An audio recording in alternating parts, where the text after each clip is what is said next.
own. Go get him. Why are you dancing around? Eat him like he's a steak.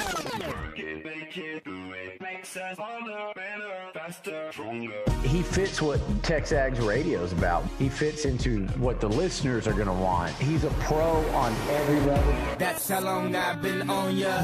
It's Nuño and the crew on TexAgs radio. Right here on Sports Radio 1150 AM and 93.7 FM. The Zone. You know how long I've been on ya. Since Prince was on Apollonia. Since OJ had ice. And what a night it was.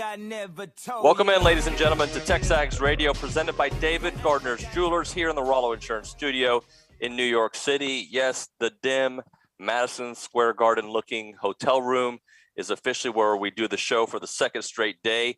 We're flipping the show around just a little bit because Olin Buchanan, he's got to get his beauty sleep. He'll be joining us in the 9 o'clock hour, and I got to mentally put my head right because it's the 9 o'clock hour in Houston or in College Station. I always default to Houston, Logan. I apologize for that, for College Station.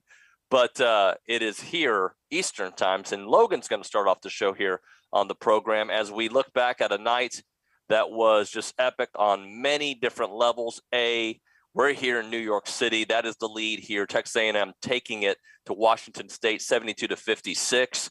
And pretty much around the same time, the baseball team taking it to the University of Texas in Austin, horns down with a cycle, with a grand slam, with 175 pitchers. They beat them 12-9. What a day it was. What a night, evening for all that. But we are going to start off with our basketball thoughts here because they dismantled Washington State, a team that came in hot just like Texas A&M. But, Logan, we have heard this many times over and over.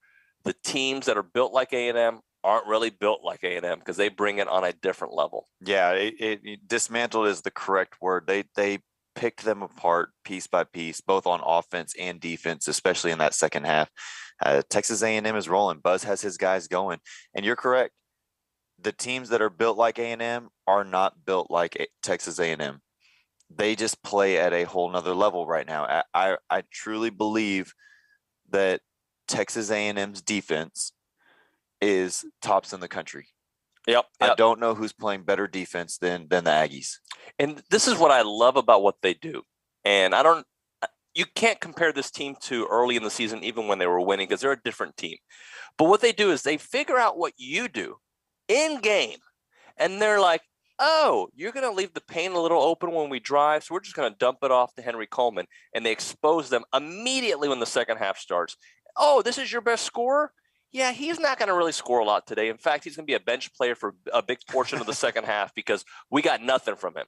And I don't mean that disrespectfully. I mean that more as a credit to the defense that they did on Michael Flowers. And that was in his last game as a Washington State Cougar. Yep. You know, that's a reminder of what Dominique Kirk and AC Law and those guys did to Jerry McNamara in the first round of the NCAA. Jerry McNamara's last game didn't score a field goal. Right. It was the first game he had ever done that in his college career.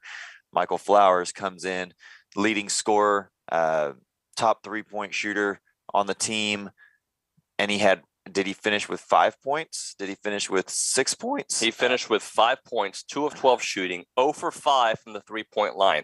When we were giving you the pregame analysis and trying to get you ready for this game, we talked about this team being such a good 3-point shooting team. Yeah. And it wasn't just Michael Flowers. There was the guy, I forget his name. Tyrell Roberts. He was just he's a nice little point guard, really is. And not against A&M, he's not. He looked okay in stretches, right? But that last three he took, I believe it was an air ball, the last one from the corner, if I remember correctly. They were just throwing up anything because they just couldn't score. And to go back to your point of the fact that A&M takes away whatever the other team is good at, I think that's two parts. One, I think that's coaching. The scouting reports, the ability to explain to your team what the other team wants to do and how to beat it. But two, I also think that Texas A&M has a bunch of guys that just want to go out there and beat you. Yeah, they have that heart and that fire and the determination to step up and go toe to toe and say, "I'm better than you." So yesterday reminded, and I broadcasters use this term often, a microcosm of the year, right? But yesterday's game was a microcosm of the year. And we've done that several times with this team. But the reason I say that is for the first stretch of the game, the only guy scoring was Quentin Jackson. A&M was shooting, I believe, at one point midway through the first half, 19%. And I know they finished over 50% for the game. That just shows you how hot they got and how many points in the paint that they got. But it was all about Q. But then in the second half, the leak in the roof came down, right? and that's where Henry got you 6 quick points. And then you've got Hassan getting fouled on a 3. And I feel like he's got a knack for hitting daggers that just it just happens with him a lot. And to be honest with you, I thought Manny Obaseki played a little erratic at times, but it worked. It really worked. He was like, "Why are you dribbling so much?" Oh, that's why, because you're going to finish. Well, what were you saying? There are a couple of times during the game where it's a no, maybe yes. Yeah. There you go. Because I'm not going to say no with them because that's kind of how they play, right? Exactly. And they are.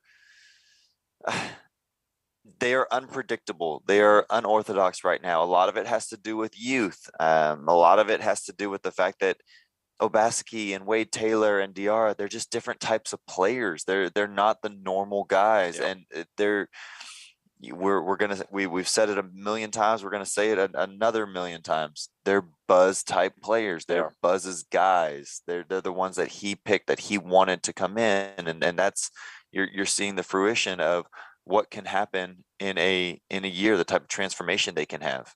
The thing that I find, and we talked a little bit about it, if you haven't gone to TexAgs.com during the break, listen to our sponsors, obviously, but also at the same time, simultaneously, watch our post-game wrap. I brought up the point that, I feel like in press conferences, teams are just like, yeah, we thought we played like them.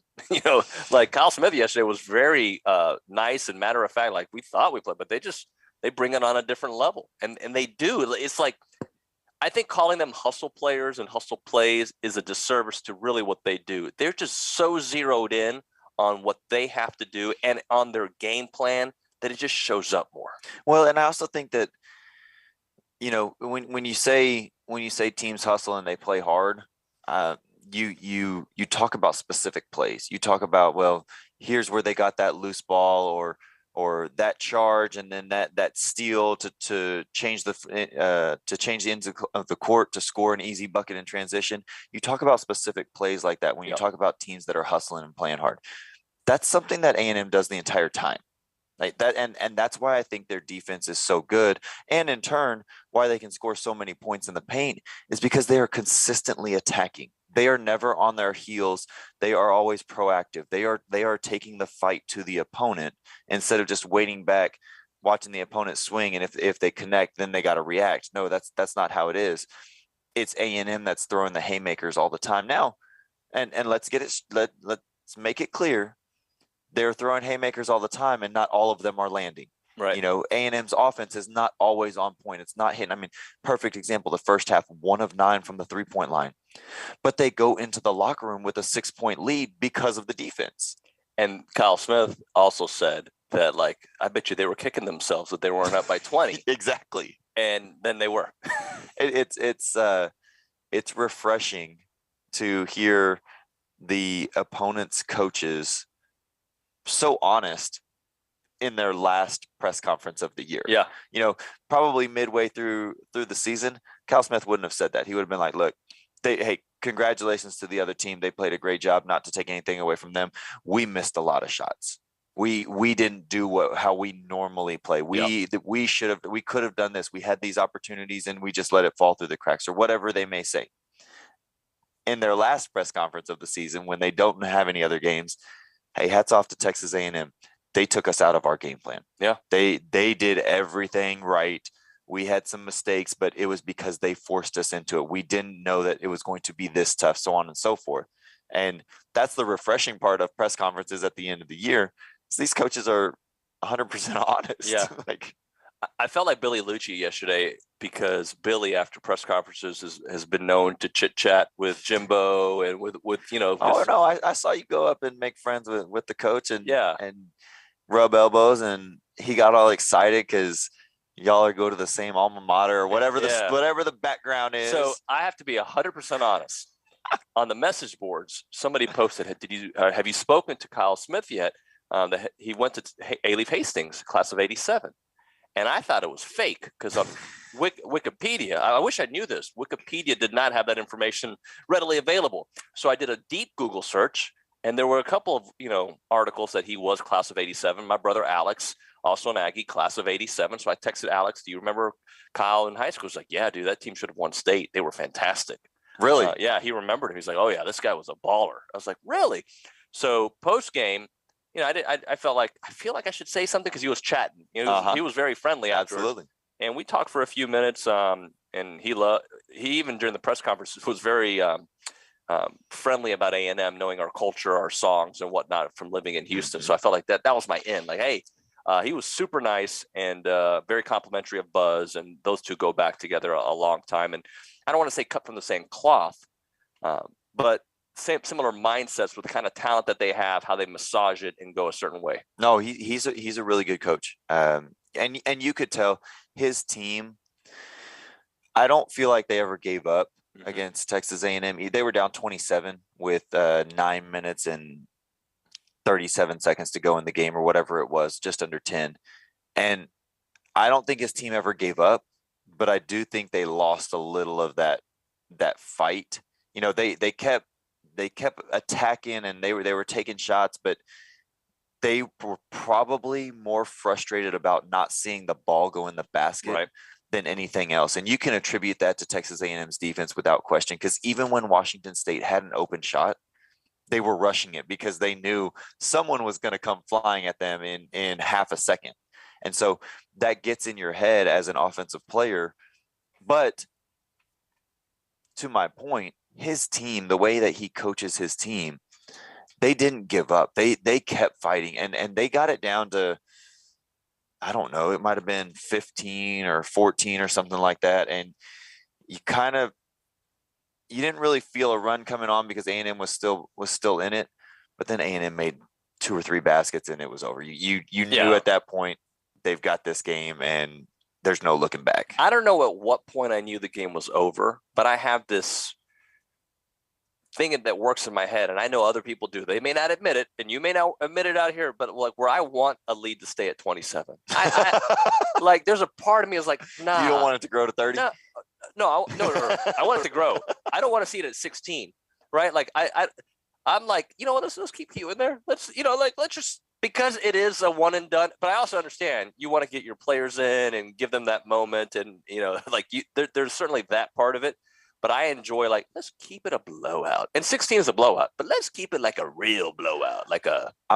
I think at the under 12 media timeout. So for everybody listening, before the second half started, Nuño was asked, hey, how do you feel about it? Or whatever. I said, and I looked at him and told him, it's not going to matter what happens in the first 5 minutes of the second half, right? For this game, this game's going to be a fight. They're going to go back and forth. It's not going to be a big deal. So whatever happens in the first 5 minutes, don't worry. The game will change after that. Well, at the under 12 media timeout, it was like 11:37 or something like that. I leaned over to you and said, hey, I know the first 5 minutes didn't matter, but the first 10 do, and this game's done. But it really did matter in that instance. Not that it couldn't still become a game, but because I think it was Henry who had 6 quick points, and that's where they exposed. They talked about it at halftime, obviously, right? All right, look, this play's going to be open every freaking time. So just whatever it was, and Henry was just there, and he was throwing it down. And then when Henry got going, the team got going, and then they started feeling like, all right, this is momentum's on our side. I do want to say this. We got to hit a break here in a moment. The atmosphere last night at Madison Square Garden for both games. The first game was way more intense because it was a New York team playing. Absolutely. The Bonnies. Adrian Wojnarowski was sitting behind us. I don't know if you saw him, but Woj was there. But it was just a very intense, awesome atmosphere. I really liked the St. Bonaventure team because they really don't give up. I mean, they were down all game long, and you kept on saying, they may have a chance. They may have a chance. And those fans, those Bonnie fans, they were at it. I learned curse words I had never heard before. and they were dressing down players. And there's a number 5 for Xavier, who I believe led them in scoring yesterday, who had a poor first half, and they were letting him hear about it. And then in the second half was hitting a lot of threes. He was talking right back to him, and he was like, yeah, and he's pointing at him. What are you going to say now? It was, that was a cool atmosphere. And then hearing the Aggies in there, right? It's obviously not as many New York Aggies as New York fans there, or Bonnie fans, but it was a great atmosphere, and it is dim lighting like this room, and you need to admit it now on radio. I did say that the surrounding is dim. It's dark in there, but on the court doesn't matter. It's on the court. There are lights everywhere. Yeah, I see your point, but I hope you see mine. Did you say all of that just to say admit it?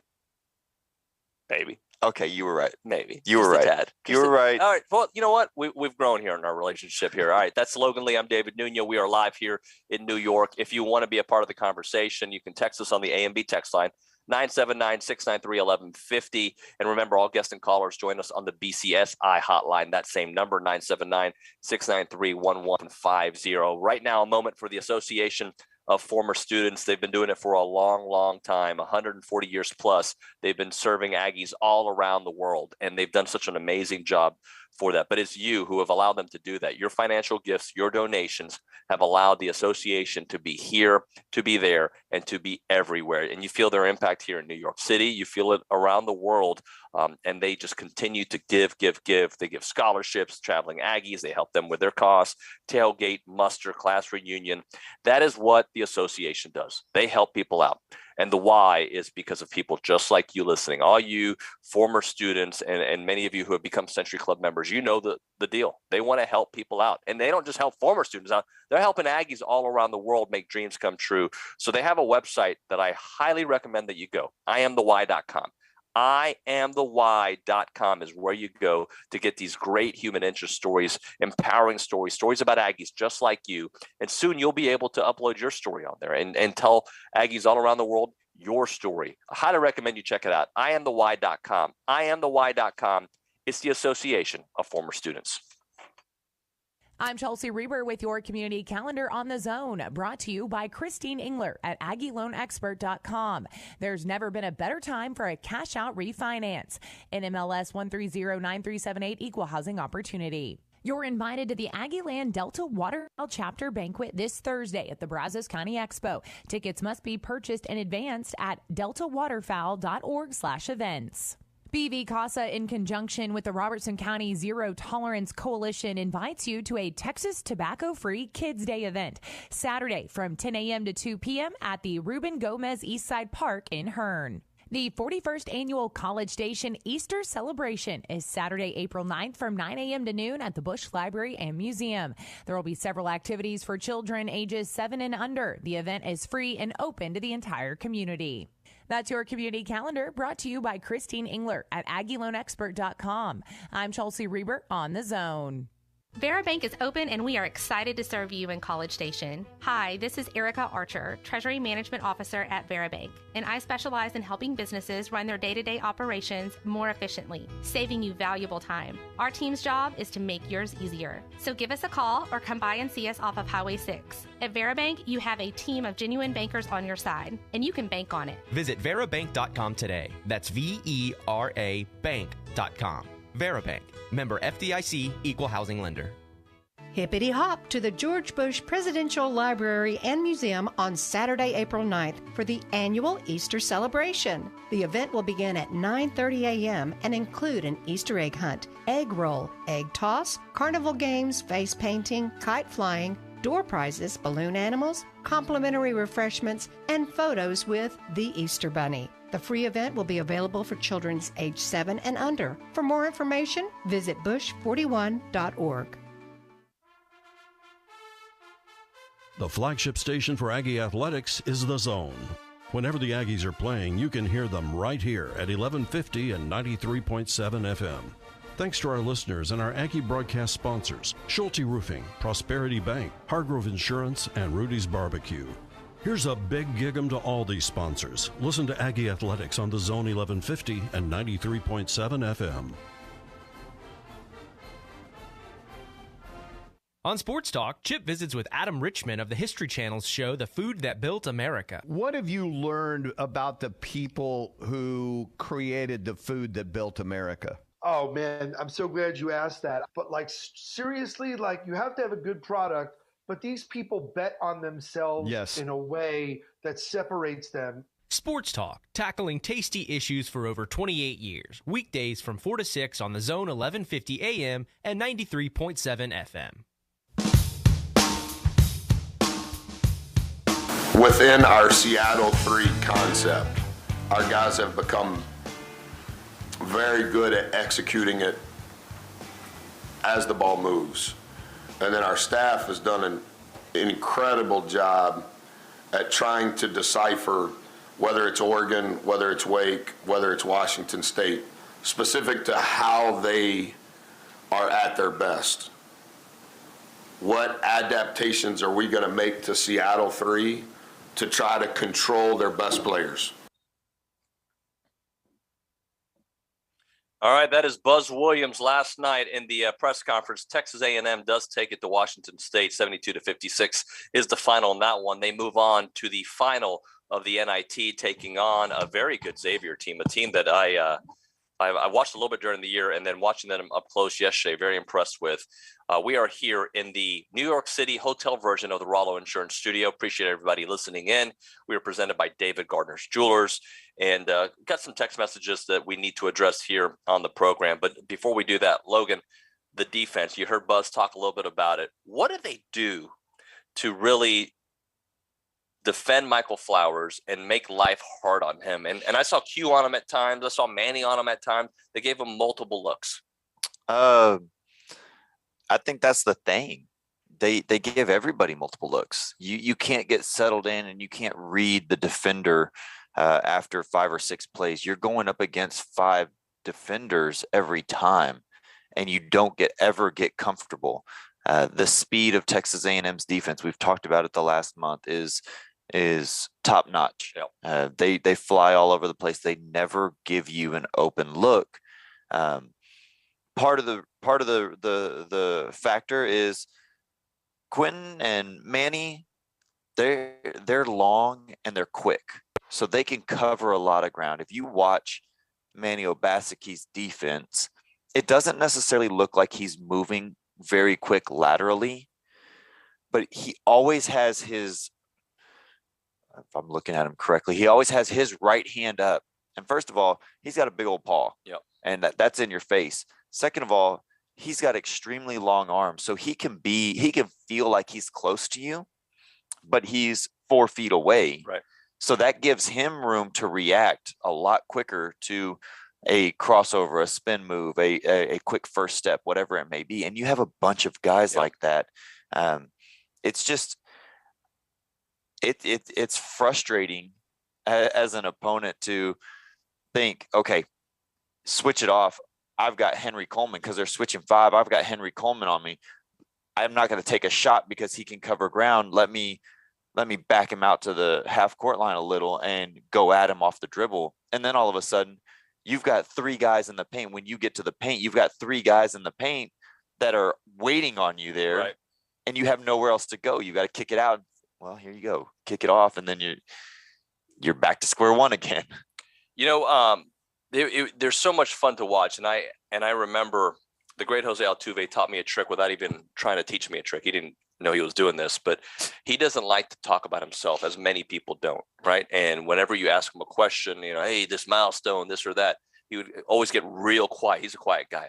But if you were to ask him about Marwin Gonzalez, Carlos Correa, Justin Verlander, he will go on and on. And that's something I've learned about athletes. Like they love to talk about their teammates. And that's why I asked Q about Manny yesterday. And his face lit up, right? Like he's always a good soundbite. You can ask him anything.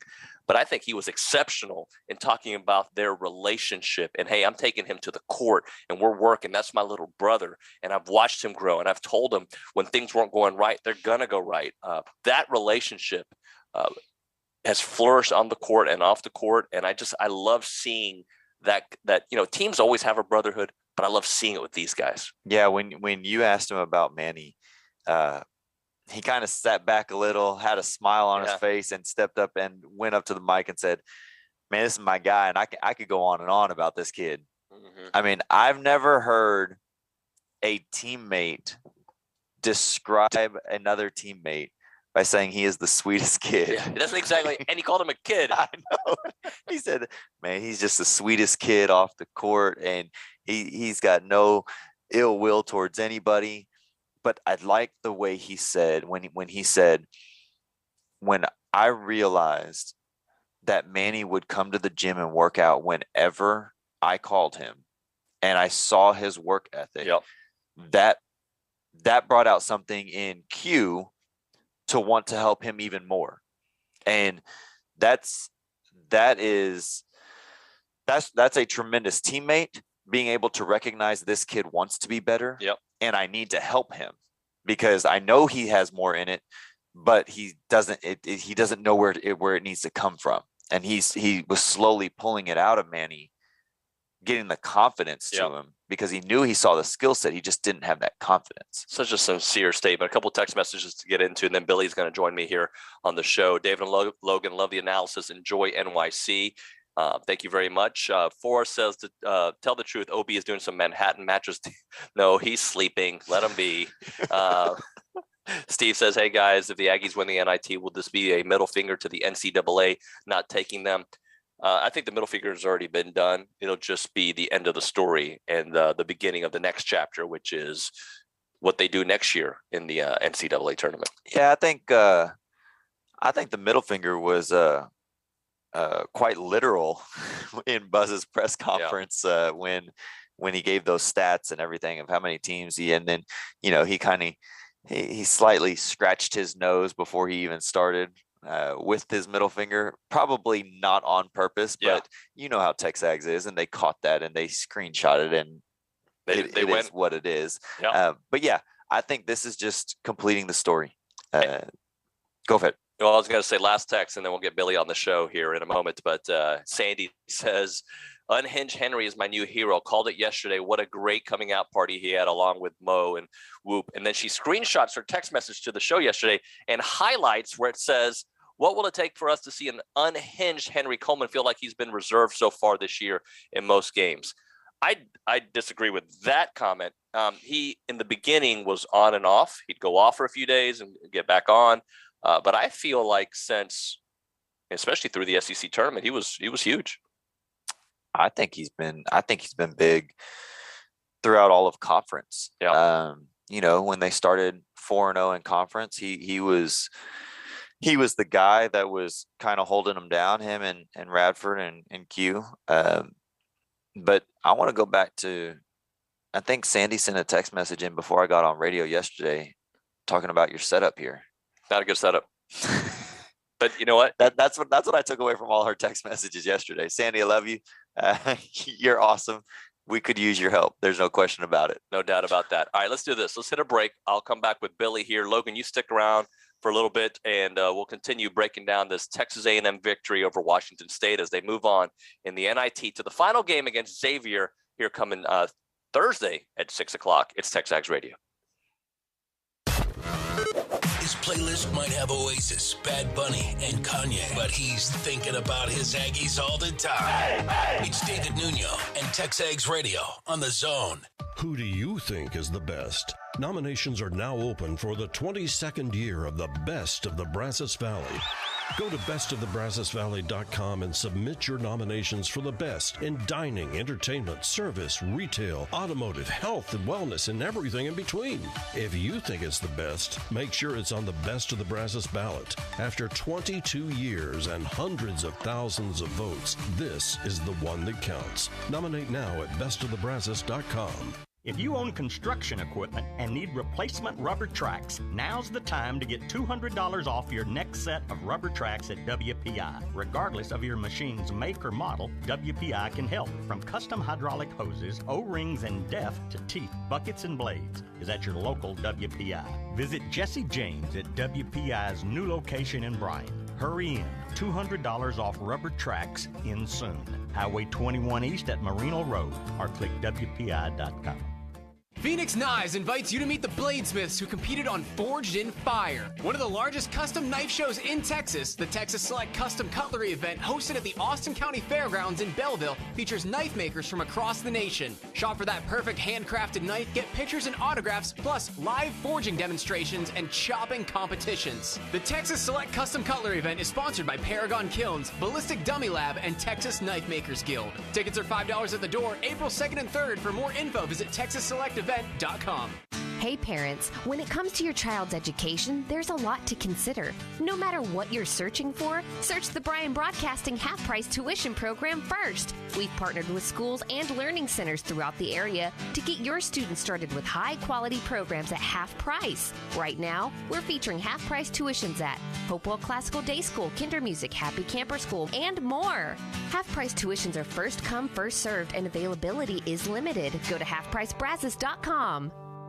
This is ESPN Radio. Bill Self's Kansas head coach. We've had a great year. It hasn't always been pretty. We've had some down moments and been exposed. Jim Larinaga, Miami's head coach, joining us. You got to really enjoy March Madness. This can be like a one-in-a-lifetime experience. Carly Lloyd, two-time Olympic gold medalist and two-time World Cup champion, join us. I think every athlete wants to fight their coach at some point, right? The head coach of the Atlanta Falcons, Arthur Smith. Where we're at, where Matt was at in his career, we thought it was a great situation in Indy. It also got us a ton of cap room going forward. Chris Jenkins, 2016 Villanova national champion. Chris, how much free stuff do you get off that shot? Let's just say that I'm well taken care of. I'm well taken care of.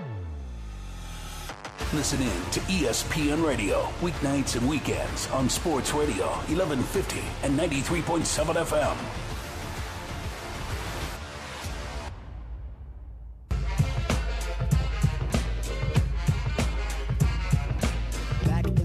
On the boulevard, I lended. We used to kick routines and the presence was fitting. It was I, the abstract. And me, the 5-footer. I kicks the mad style, so step off the Frankfurter. All right, what do you know about Tribe Called Quest, Logan? I know everything. That's my group right there. Fife Dog. All right, hey, it's TexAgs Radio presented by David Gardner's Jewelers here in the Rollo Insurance Studio.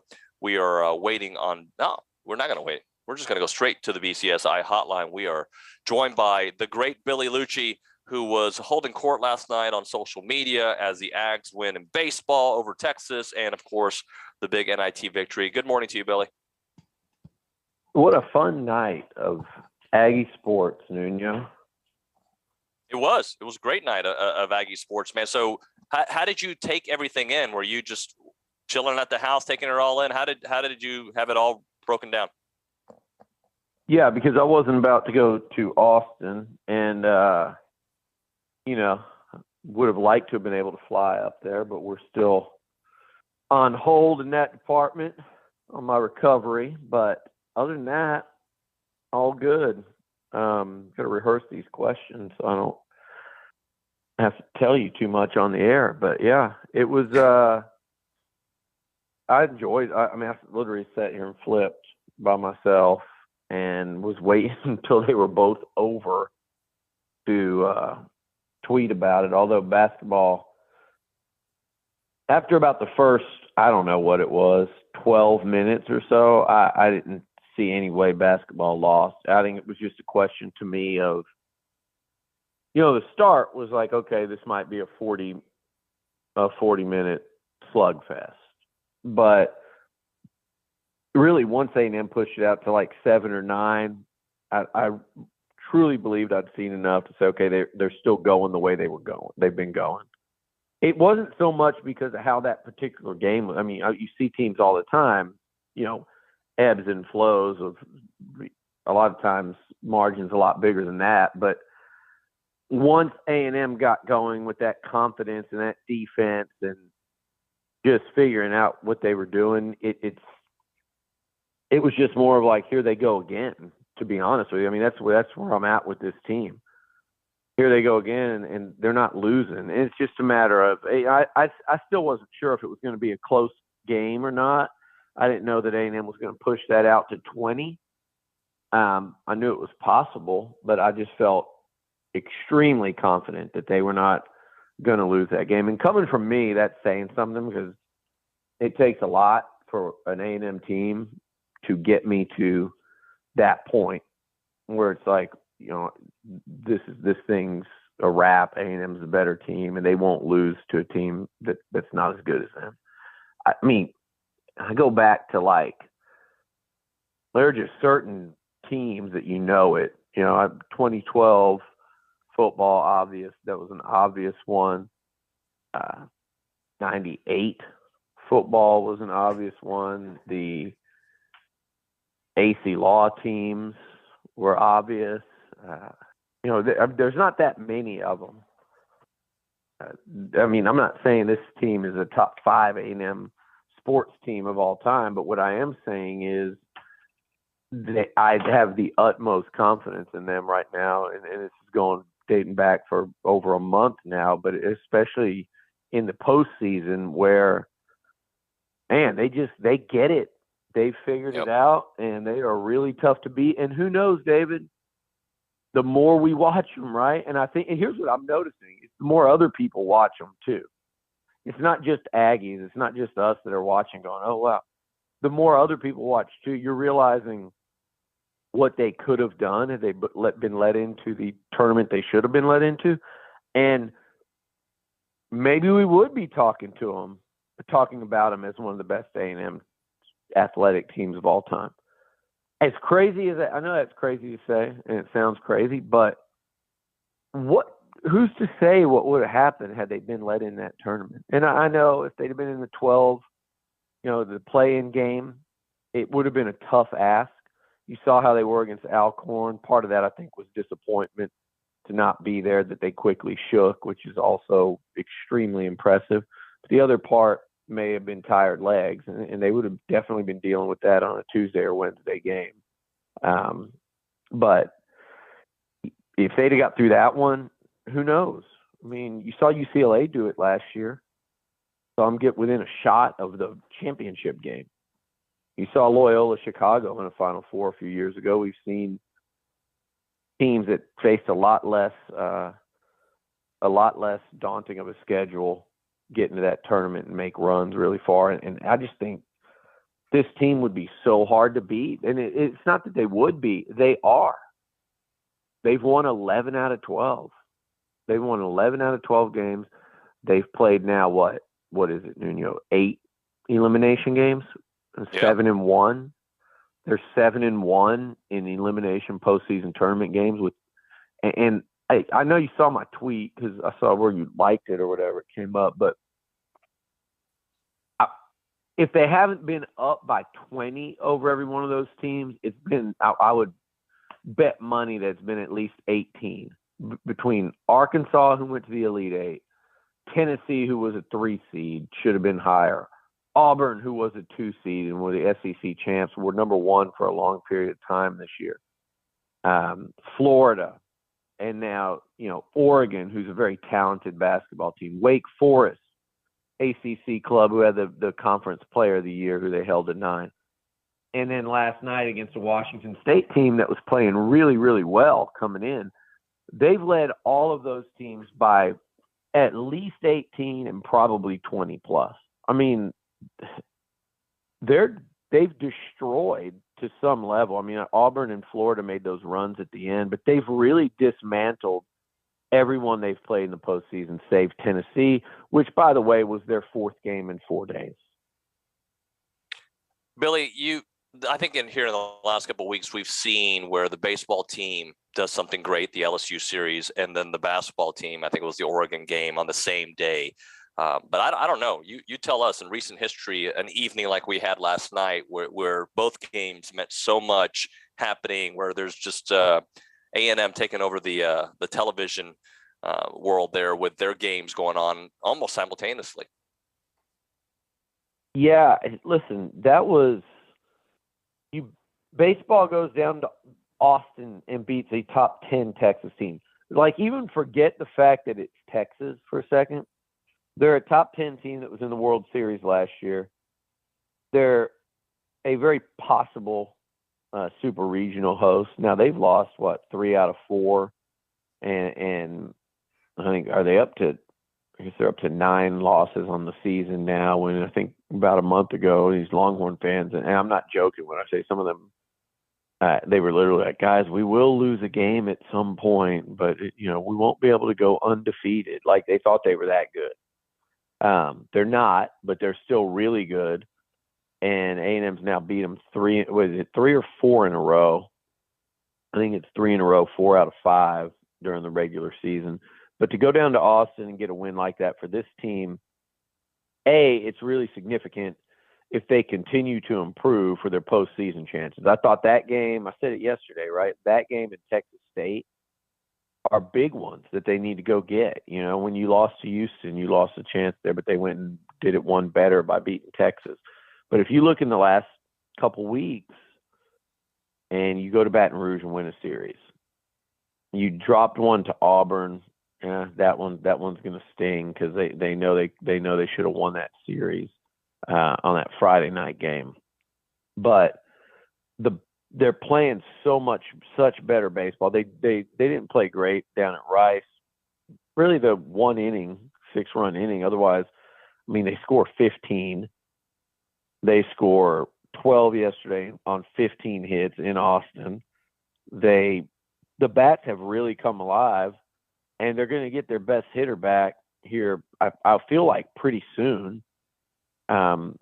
They've got injuries on that pitching staff that are a tremendous concern, and over the long term, it remains to be seen if they'll be able to work around and overcome that. But I thought, by the way, for giving up 9 runs last night, there were some gutsy efforts on the mound too. In a game where you gave up 9, if you kind of break it down, though, you go, okay, there were some high pressure pitches thrown in that game and some high pressure at bats that the bullpen navigated when your starter goes out that quickly.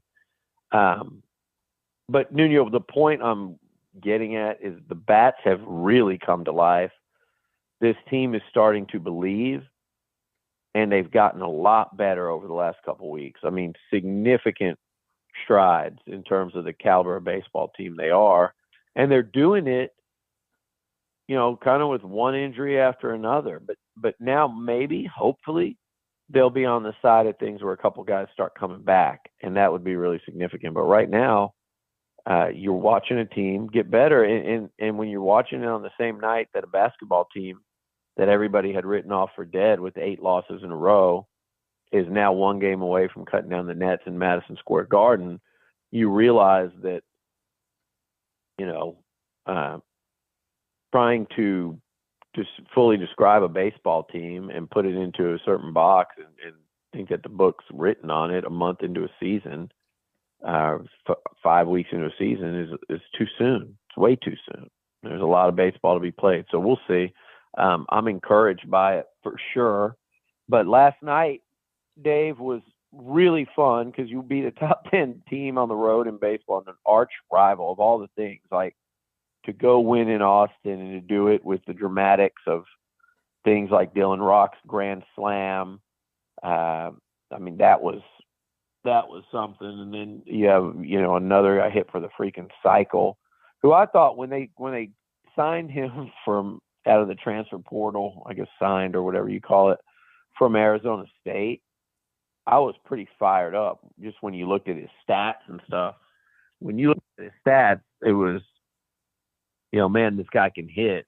But you watch him work and hit. The dude's a professional hitter, man, like no other.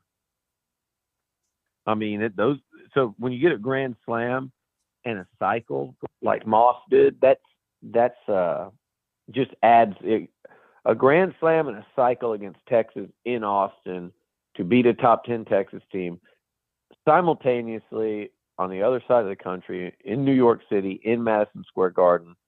A&M is just throttling Washington State to advance to the NIT final and win their 11th game out of 12. It's a pretty special night. It's a special night. Damn, it makes for a hell of a Tuesday right in the middle of the week too, doesn't it? Yeah, it does, Billy. Hey, let's connect again tomorrow as we prepare for the NIT, and we'll continue celebrating what was an awesome night last night here on TexAgs Radio. Talk to you soon, Billy. I hope y'all are eating good. I've heard some rumors. We're not eating great, okay? I've heard some rumors that you guys kind of some bad decisions on the eating front that I don't really approve of. And I also heard that Olin maybe threw a fit. I haven't heard about the meals. fit. I'd say a fit, maybe not an actual hissy fit, like physical fit, but I mean just boycotting the meal. No, he wanted to eat at the arena, and I'm just anti-arena food guy. Well, who isn't? He didn't, but I thought he didn't go to Chinatown with y'all because he refused because he wanted pizza. I don't know if that's how it played out, but I mean that was the end result. Man, you guys are like a sewing circle of gossip. I mean, it's like I feel like I mean, you know what it is, Nuño? There's so many tattletales in that group, and you know who they are, that I'm getting these mixed stories that aren't even true. Now, they're fun. I get a good laugh out of them, but yeah, a bunch of narcs up there. Yeah, well, see, You've created a culture of narc. You've created a culture of narcs. I think that was here well before I got here, because I'm not narking on anybody. I'm not calling. Huh? And you better be careful being a narc up there where I'm from. Your people. They don't take kindly to that. You'll sleep with the fishes, Billy. That's what you'll do. All right, go enjoy it. Call me later. Man. Talk to you later, bro. That is Billy Liucci on the BCSI hotline. One final segment with Logan Lee here on TexAgs Radio, presented by David Gardner's Jewelers. I'm Chelsea Reber with your community calendar on the zone, brought to you by Christine Engler at AggieLoanExpert.com. With an easy refinance, save over $350 a month. NMLS 1309378, Equal Housing Opportunity. Unbound BCS is hosting its annual Night of Hope banquet this Thursday at the Weinberg at Wixon Valley. For tickets, go online to unboundbcs.org. Bryan High School's Vikings Kicking Out Tobacco is hosting its third annual event on Saturday from 11 a.m. to 2 p.m. at Sue Haswell Park. Free treats, games, and fun for the whole family. Bryan United Little League kicks off their spring season on April 9th. If you're able to assist with sponsoring a team, player, or volunteer as a manager or coach, contact them through their website, BryanUnited.com. Join the Brazos Valley Museum of Natural History on Saturday, April 9th from 10 a.m. to 2 p.m. for Wildflower Day at Boonville Heritage Park. That's your community calendar, brought to you by Christine Engler at AggieLoanExpert.com. I'm Chelsea Reber on The Zone. Here's Brad Beard of Intercon. If you have considered replacing the windows in your brick veneer home, you may have been told that it would be necessary to either remove the brick or tear up the inside of your window box. You need to know that Intercon replaces windows and brick every day, and we don't tear up anything except the window which is being removed. By installing windows every day, Intercon personnel have worked out methods which result in the replacement windows being at least as neat and effectively installed as your windows were when they were new. This means that Intercon can furnish and install replacement windows which exceed today's tighter standards for efficiency. They look and perform just as well as the best windows in brand new homes. Call Intercon or visit our showroom and we will furnish you customer references for homes you can look at and homeowners you probably know who can tell you that Intercon can solve your window problems without wrecking your home or your budget, just as we did theirs. Intercon will furnish a free quote and we won't pressure you to buy. Whether you have new construction or an existing home, let the fine folks from Intercon help your home energy efficiency year-round. Call Brad Beard of Intercon today at 823-3639. That's 823-3639. We're here with Jason Rollo of Rollo Insurance. Jason, what makes Rollo unique when dealing with small businesses? Well, we're a business ourselves, and we grew from a notepad to 16 locations. And when you come from the perspective of doing it yourself, I think you understand what business owners face because we face the same things. Technology needs, dealing with those who are clients, as well as dealing with employees, agents. We understand because we're in the same boat, and that gives us a unique perspective in dealing with people and trying to help them. For more information, go to RolloInsurance.com/TexAgs. Keyshawn, J. Will, and Max. The bottom line about the quarterback situation is because they're so important, and there are only so many of them that are actually elite. Either you have one or you don't. So what happens when someone doesn't have one? They start squinting and seeing what they want to see. Daniel Jones, yeah, he can run and he can throw. So they start seeing what they want to see. That's why the Mitchell Trubisky thing was all right, because based on what was available for them, they went out and got the most athletic guy. How's that look now? Listen in to Key, J. Will, and Max, powered by WC Tractor from 5 to 8 on the Zone. It becomes matchup specific. They had 35 guarding Mo. They had 12 guarding Boots. And so within how we're playing offensively, we're paying attention to how you're guarding us and who you are guarding us with, because within what we're doing, all of it is interchangeable. All right, Buzz Williams, that is true. They have interchangeable parts, without a doubt. Logan Lee finishing up the first hour of the program here. TexAgs Radio presented by David Gardner's Jewelers in our Rollo Insurance studio in our New York hotel room. The seedy look to the hotel room where Logan is sitting on a bed for those listening on the Zone, but I'm on a chair for the record. I was about to say, why? I just like to describe it, like I'm like Jim Nantz in a way. Except not talented. In a way. We both speak about sports. Yes. But isn't that true, though? The way, that's how basketball's become positionless. And I miss positions, by the way. But I also understand the benefit of just putting your best 4 or 5 guys out there and adjusting. And Henry's the one guy that, he can be versatile, but his role's pretty defined as when Ethan Henderson is in there. But the rest of the guys can kind of be interchangeable. I'm really intrigued to see the growth of Henry Coleman III this offseason. I feel like they could really they could go in a couple of different directions. They could work on some of his post game back to the basket moves. He is strong enough at the college level. He could be a dominant force in the paint, and that's something that Texas A&M needs is a legit post presence.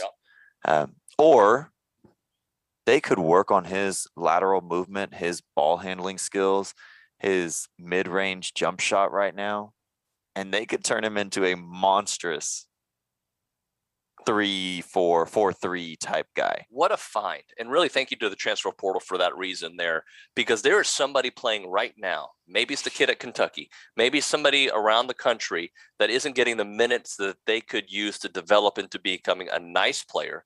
There's going to be somebody like Henry Coleman on this roster next year. I don't know who that is, but there's going to be somebody like that. That's because I feel like there's some momentum now on A&M's side. And Buzz has got a little cachet. The program's got a little bit more of a name. Regardless of what happens tomorrow night, somebody's going to want to play here. Yeah, I think they're going to – I think every year they're going to have success in the transfer portal. That's the name of the game now. And here's the thing. You don't have to limit your recruiting just to make sure that you have space for a transfer. Right. Because every year you're going to lose somebody. Yep. You're going to gain somebody through the transfer portal. You're going to lose somebody through the transfer portal. Marcus Williams, bye. Yep. He's gone. There hasn't even been a mention of him since he took his leave of absence. The only mention has been how better the offense has been since they changed that. Better the team has been. Yeah. The defense, everything. And I'm not putting that on him. I'm just saying something wasn't a good fit, and it was obvious on the court, and now it's a different world. But Logan, thank you, sir. We'll do radio all week. Absolutely. Yeah, it's been fun. All right, when we come back, the Go Hour during the 9 o'clock hour here on TexAgs Radio, presented by David Gardner's Jewelers.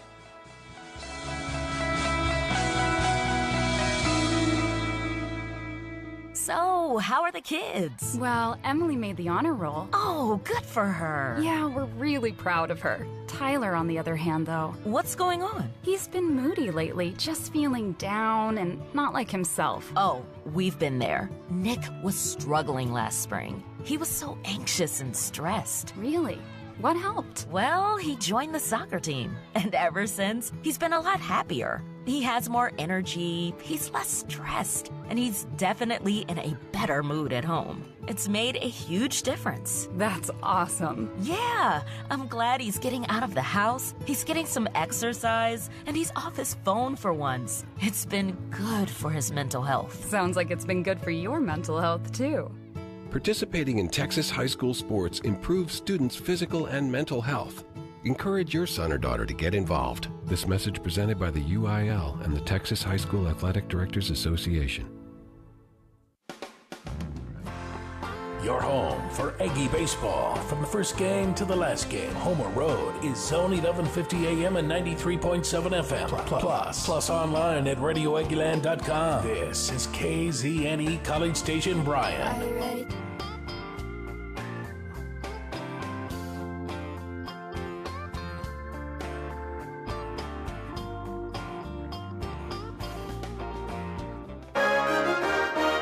From WTAW, I'm Chelsea Reber with a news update on the Zone. Brazos County commissioners are talking about widening the portion of Greens Prairie Road that is between two expanded sections in the city of College Station.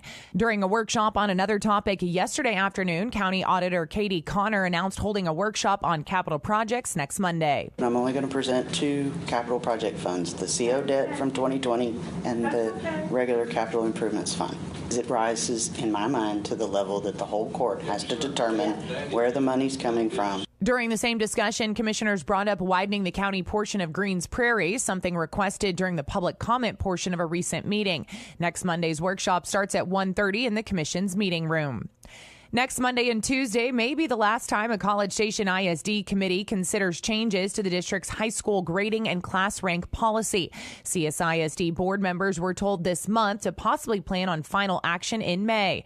Superintendent Mike Martindale responded to the question if that gives enough time for this year's 7th graders and their parents to consider changing classes. I think if there is something that a parent had a question or asked to make an adjustment on, then we will work with them accordingly. I think that would be the right thing to do, considering the tentative timing we have on this. Draft recommendations of the 58-member committee are scheduled to be presented to the CSISD board on April 19th. If you're 50 or older, the FDA has okayed a second pandemic booster from Pfizer and Moderna.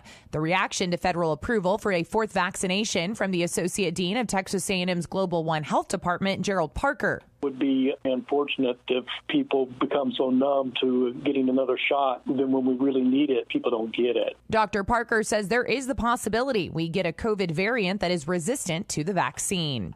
For more news, go online to WTAW.com. I'm Chelsea Reber on The Zone. Does your bank know your first name? At Normandy State Bank, they do. Normandy State Bank is locally owned, controlled, and operated. This local personal touch means banking decisions are made on site the same day you request it. Normandy State makes banking easy. They're open Saturdays, offer state-of-the-art online banking, bill paying, fund transfers, check and statement images. Normandy State, where customer service is their priority. Normandy State Bank, rock solid. Member FDIC. Shop local, buy local, save big deals. It's not every day you can save money. Oh, wait, you can. Hi, Jenny here from Big Deals. When you shop Big Deals, you'll save money every day on dozens of gift certificates from local businesses like these. Nestle Toll House Cafe by Chip, Socorro's Second Chance Resale Shop, Superior Auto Service, and the Chocolate Gallery. Visit AggielandBigDeals.com to save big. AggielandBigDeals.com. Good morning, sports fans. I'm Zach Taylor with your Aggie Sports Minute on the Zone. This Sports Minute is brought to you by Hilco Metal Roofing and Supply. Call 936-825-0500 or click HilcoSupply.com. Texas A&M men's basketball is moving on to the NIT championship. Quentin Jackson scored 18 points, and the Aggies rolled past Washington State last night, 72-56 in Madison Square Garden. After some cold shooting in the first half, the Maroon and White bounced back nicely coming out of the locker room. Jackson on the adjustments. I would just say the ball was falling. We're playing the right way. We were playing for each other. We were able to run a little bit in transition, get out. But most of all, we played for each other. And like I said, we played with energy, and the shots just happened to fall. Every shot we shoot, we expect to make. So in the first half, if they wasn't falling, I don't know why. But, that's just how the game goes sometimes. With the victory, Q and the guys set up a title match with Xavier tomorrow night in NYC. Out on the baseball diamond, Jack Moss hit for the cycle, and Dylan Rock smacked a grand slam as A&M outslugged number 8 Texas 12-9. With the win, the Aggies improved to 15-9 on the year and have now won 3 straight meetings with the Longhorns. Men's golfer Walker Lee finished in a tie for 10th at the Valspar Collegiate yesterday. The 5th-year senior fired a 6-under for the tournament. And Aggie softball's doubleheader at Houston today has been postponed. The move was made because of a non-COVID-related illness within the Aggie program. And that's been your Aggie Sports Minute, brought to you by Hilco Metal Roofing and Supply. On the Zone, I'm Zach Taylor. Zone Madness, presented by Aggieland Green, has a third chance bracket. Play now at zone1150.com. It's a brand new contest. Pick the Final Four and National Championship. 3 games only. Play now at zone1150.com. zone1150.com. Get the healthy lawn you deserve, guaranteed. Call the pros at Aggieland Green because it's more than just lawn. Zone Madness, presented by Aggieland Green, is also brought to you in part by Wings and More, Dixie Tire, Gold Star Barber Studio, Bake Your Fried, and Superior Auto Service.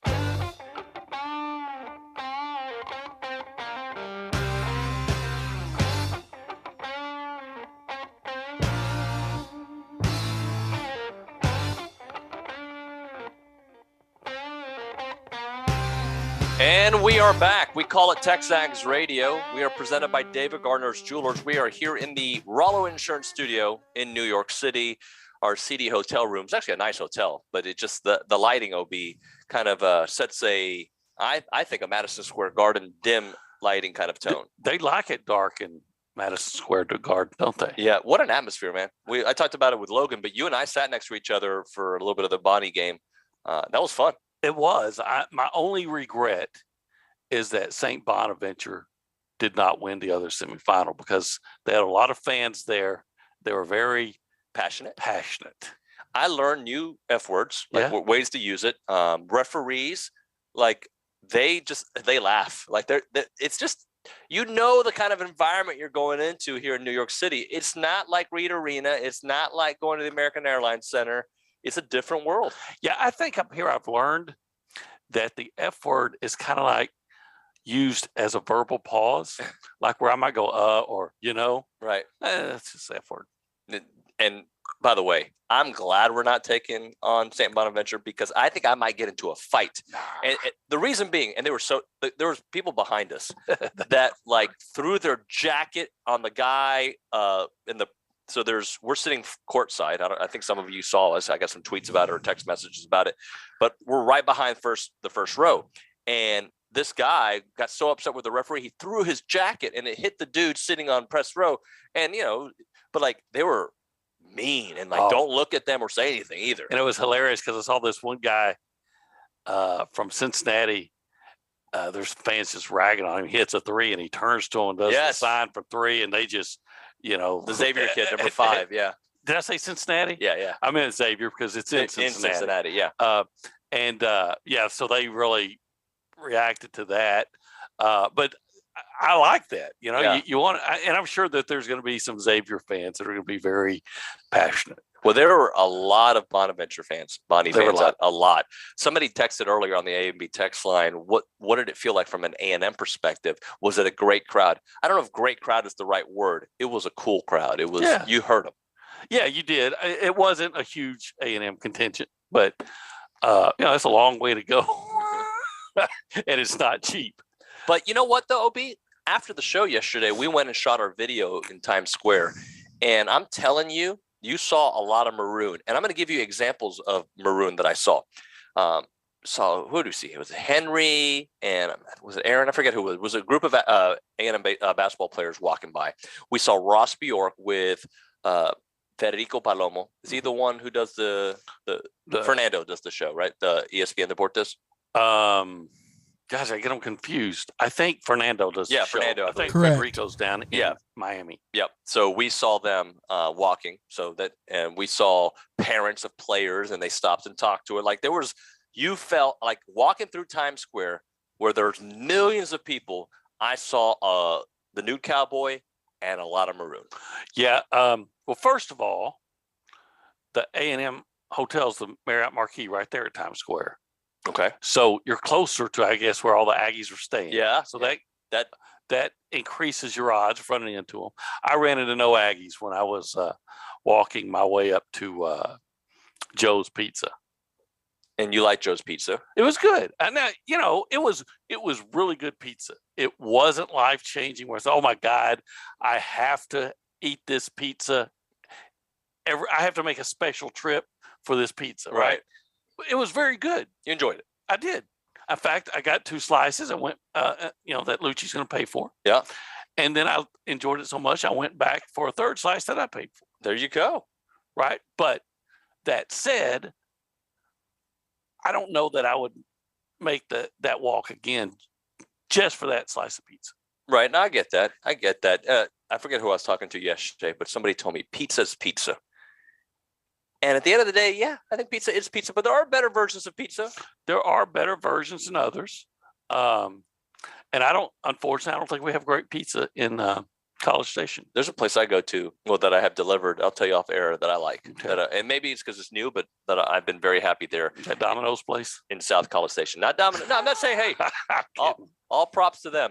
Hey, so I thought, and this is kind of a theme, because I think on a day where the Aggies are going to the NIT final, they punched their ticket to the NIT final, and A&M baseball seems like a secondary story because, on any other day, it's the lead, right? How fun was that? But we're watching and listening and following stats. We're doing all the things. Jamie had it on her computer, so when we'd walk by, we'd see the game there.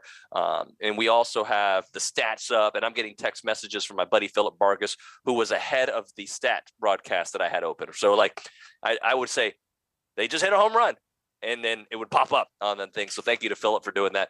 But, it was such a cool night I feel like all of the Aggie community, all the TexAgs community, kind of watching both games that mattered so much, even if they want to talk about a midweek game not mattering, it matters when it's your rival. Yeah, and of course, for me, I'm keeping up with the basketball game, and at every break, every 4 minutes, I log in the stats, like field goal percentage, so I can see during a stretch of the game how well A&M is shot or not shot or whatnot. And it not only takes a little while to do that. And so after I would log in those numbers, I would immediately go to Richard Zane's thread on the baseball game. So good. To get the update. Yep. And, so there was a certain amount of angst just going back to that thread. Well, and that was the interesting part. I did feel like they were going to win yesterday, not before the game. I didn't really know how it was going to go. Are we talking about basketball or baseball? Oh. Basketball, okay. I felt we were going to win. I didn't think it was going to be as easy as it was. Okay. Baseball, I didn't know what to think because we were piecemealing it, and we were really piecemealing it. Well, we changed pitchers in the first inning, so that's just how they had to go. They went through 6. I didn't know, but when they entered the 9th inning, I thought they were going to win, but then I kept on that little thing in the back of my head, like, this is where it's only a 3-point. It's only a 3-run lead. Yeah, it's here we go again. Like that, I was worried about that. And Micah, what stones on that kid to say, Coach, if you need me, I'm there. And they put him in the 9th, and he seals the deal. Oh, so Mike Dallas came in to seal. Yeah. See, by that time, I heard they won.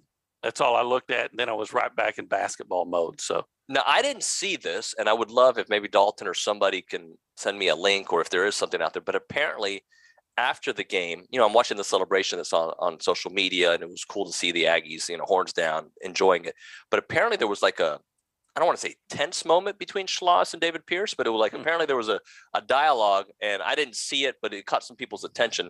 I'd like to watch that, but maybe they didn't like that A&M was celebrating on their field. I don't know, but good for the Aggies getting that win. Well, what are you supposed to do if you win that game? Okay, thanks, guys. Here's a handshake. Thank you for letting me win, right?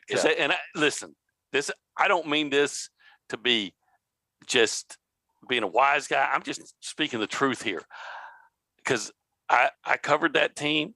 I lived over there, and there's this among some this mentality that if you beat Texas, A, you got lucky, or B, Texas just didn't.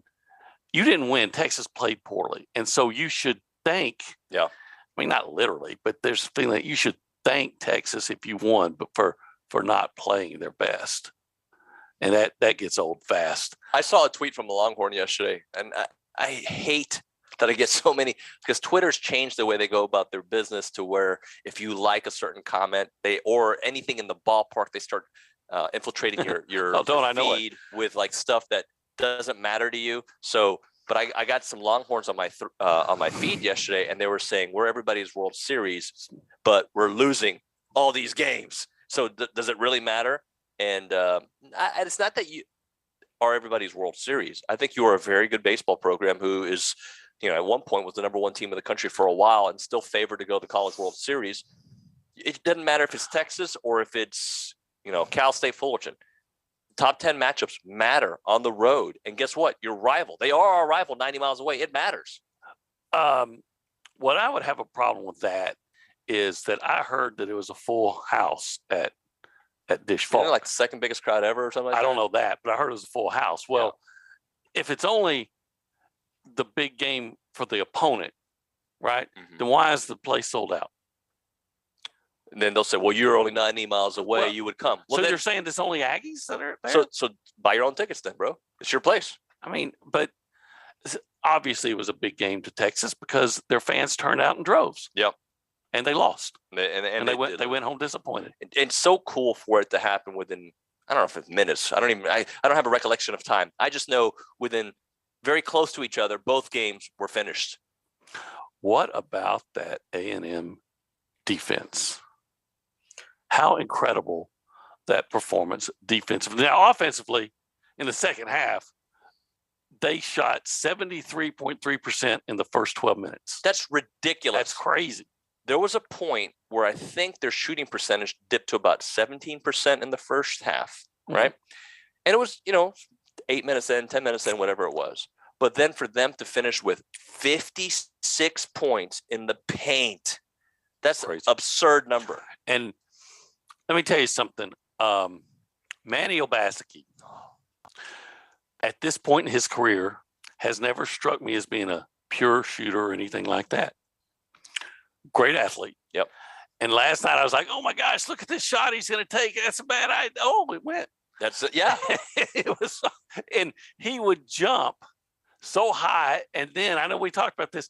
It seemed like he levitated. He stopped. Yeah. But he didn't come back down. He just, and like the world stops. It's like watching a Marvel movie or maybe The Matrix. And it's like, and the guys trying to block his shot jump with him, but gravity starts bringing them down, and he's still hovering in the air another second or two and gets that shot over, and they are all going. So I wanted to bring this up because you hear Buzz talk about how great of a kid he is and Quentin Jackson talking about how great of a kid he is.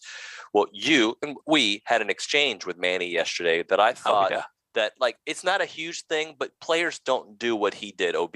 Tell us in pregame what happened. Well, they're shooting around, and there's I guess, awning along the press table, and we're sitting at courtside, unlike, when you're at Reed Arena and we're in the corner, we're actually on the court. Yep. And the ball gets away, and it comes and hits the table, and the awning comes loose and falls. Yep.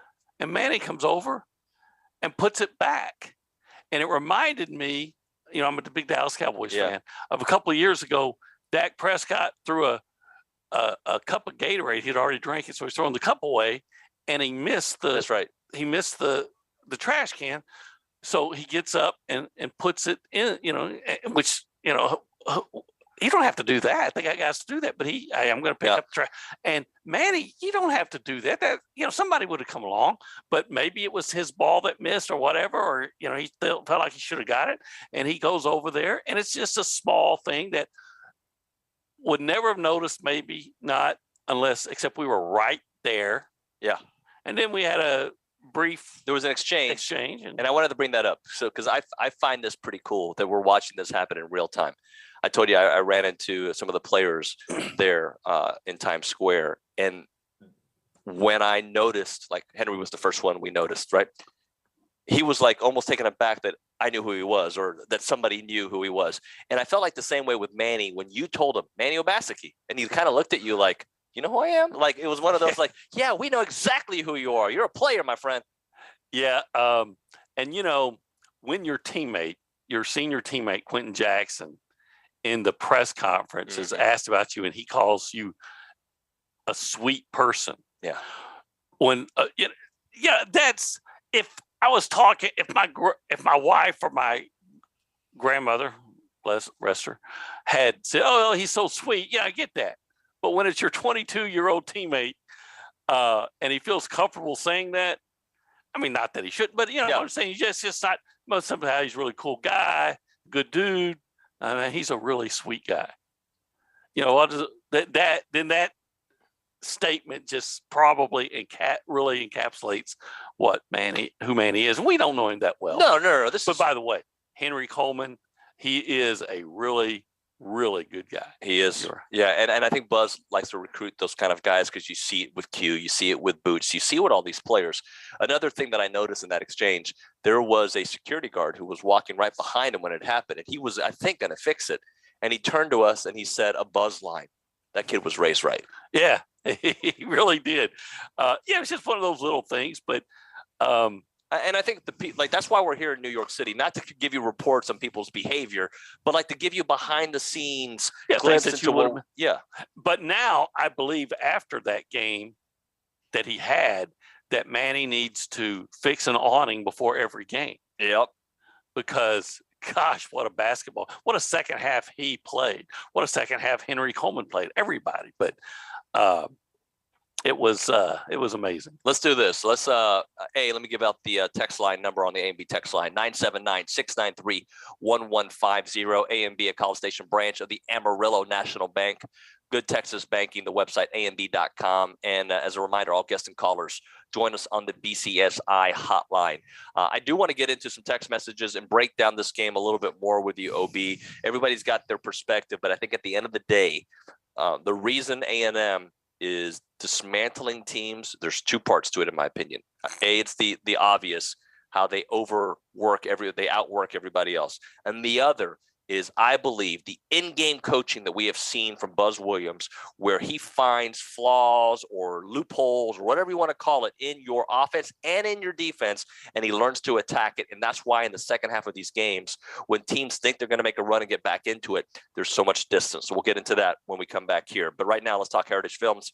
That's my buddy Chance McClain there, and he is a dear friend, guys. I'm not saying that as an ad thing. This is a guy that I've known for a long time. So when I tell you that if you call Chance McClain up and talk to him about Heritage Films, you're going to talk to Chance. Like, I'm going to give you the number that he answers, and he talks and he texts, and he is such a thoughtful, great guy and an amazing storyteller. And I was taken back when I watched the cut yesterday. Oh, not yesterday. I actually watched it for a few minutes yesterday, but that he is working on, and I feel like I'm part of the process. My best friend lives here in the New York area, and I just showed him a little glimpse of the video, and he's like, "Man, they do documentaries like about your own family, and like that looks like it's a real movie." I was like, "I know, it looks like a real movie because it is a real movie. It is not. It doesn't look like one. It is a real one." And that's what Chance does. He'll do a 2-hour movie about your family, and I'm telling you, you're going to walk away, and you're going to watch this thing. You're going to want to share it with everybody, aunts, uncles, everybody involved, your boss, whoever. Like it's such a great job, and it's a gift to give to your entire family, or a gift to give to someone that's so important in your life. There's so many different ways you can look at it. It's Heritage Films, the website, yourheritagefilm.com, 713-893-8341, yourheritagefilm.com, 713-893-8341. I'm Chelsea Reber with your community calendar on the zone, brought to you by Christine Engler at AggieLoanExpert.com. There's never been a better time for a cash out refinance. NMLS 1309378, equal housing opportunity. You're invited to the Aggieland Delta Waterfowl Chapter Banquet this Thursday at the Brazos County Expo. Tickets must be purchased in advance at deltawaterfowl.org/events. BV Casa, in conjunction with the Robertson County Zero Tolerance Coalition, invites you to a Texas Tobacco-Free Kids Day event Saturday from 10 a.m. to 2 p.m. at the Ruben Gomez Eastside Park in Hearn.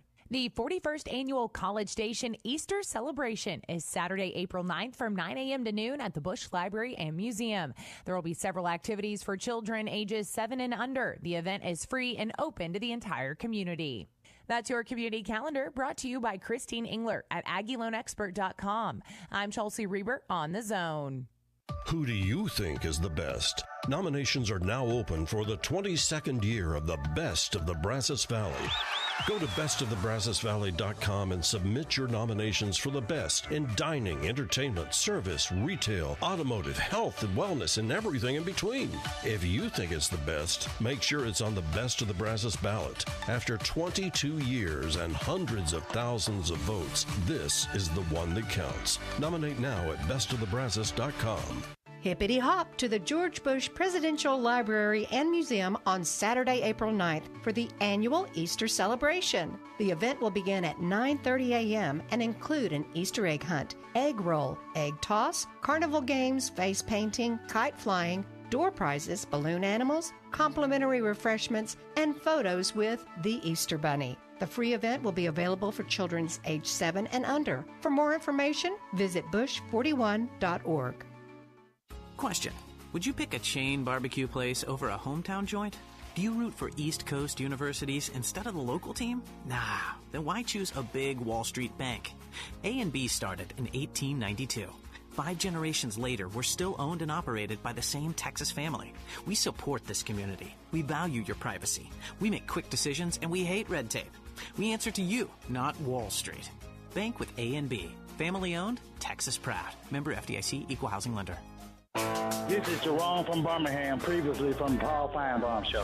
Thrilled to have Don Staley joining us. I mean, it was an easy decision to just say, hey, this is the moneymaker. Let me continue to create revenue from the men's tournament. I mean, I think they just sold it short. And now we're seeing when you invest in it a little bit, you're going to be able to get something out of it. The Paul Feinbaum Show, powered by Polaris Fun Center, 2 to 4 weekdays on the Zone. And so our concern was, can we only give them one shot? Their success in the NIT specifically, they have been dominant on the glass on the offensive rebounds. We did do a really good job putting pressure on the rim. We got to the paint 82% of the time. And statistically speaking, within how we play, when teams are in rotation, our guys do a really good job of playing for one another, 15 assists on 32 baskets. Yeah, they were incredible in the paint, to say the least. 56-18, they outscored them yesterday, Washington State, that being. It is TexAgs Radio. We are presented by David Gardner's Jewelers. We are here in the Rollo Insurance Studio in New York City, here in our hotel, and we are breaking things down. And there's a lot of text messages to get into here, and I'll do that. And here's one from Rob from Dudley's Draw. He goes, awesome story, gentlemen, talking about the Manny Obaseki story. And I like telling stories about good people and good kids. And again, we don't know these guys. We only get to talk to them sometimes for a minute or two at a press conference. But I think the way you act when you don't think people are watching goes a long way. So hopefully if somebody knows Manny's family, they can clip this and send it to him, because they've done a great job with that young man. Yeah. But as good a guy as he is, let's be honest, what I really care about is his basketball. And it's pretty good. And getting better. Yeah. See, there are times when that might have been his breakout performance. I mean, he's had some good performances, but in that setting against that team and what he did, maybe that's the best view we got of what he's going to be. So at the break, I teased what I wanted to talk about. And to me, it is very obvious how this team beats teams. And what I mean by that is Buzz Williams is an elite coach. And I don't know if I knew that early on, but I did know, so early on in the season, I remember making this statement to you on the show. I would be like, Buzz has an amazing ability to diagnose a problem and fix it by the next game or the game after. And sometimes it's never going to be perfect, right? But, they diagnose some of their free throw shooting, although yesterday started off struggling as well. But they diagnosed it midseason. They weren't a terrible free throw shooting team after they diagnosed that. They fixed that. Offensive rebounding, they fixed some of that. How to get your offense into rhythm, they fixed a lot of that. They're very good in-season adjusting. They're also great in-game adjusting, because that game at the half yesterday was a game. And I don't think it should have been a game, because A&M was the better team, but it was close enough of a game where I was a little worried at halftime, because they hadn't broken through.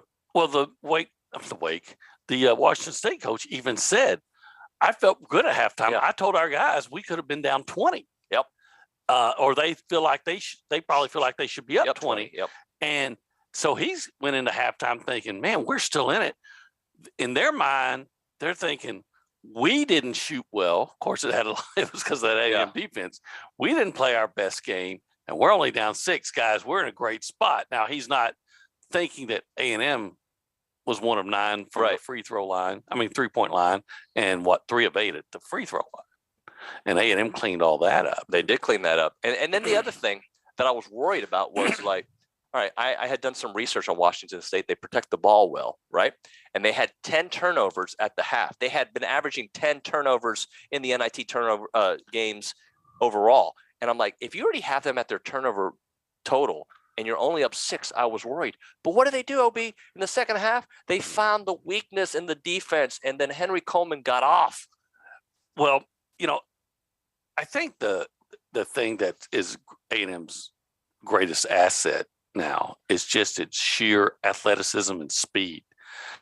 And they figure out that you can beat the guys, Quentin and Manny and Boots can beat the guys that's trying to cover them. And oh, by the way, they're all about, well, not Boots, he's about 6'2", but they're all about 6'4", 6'5".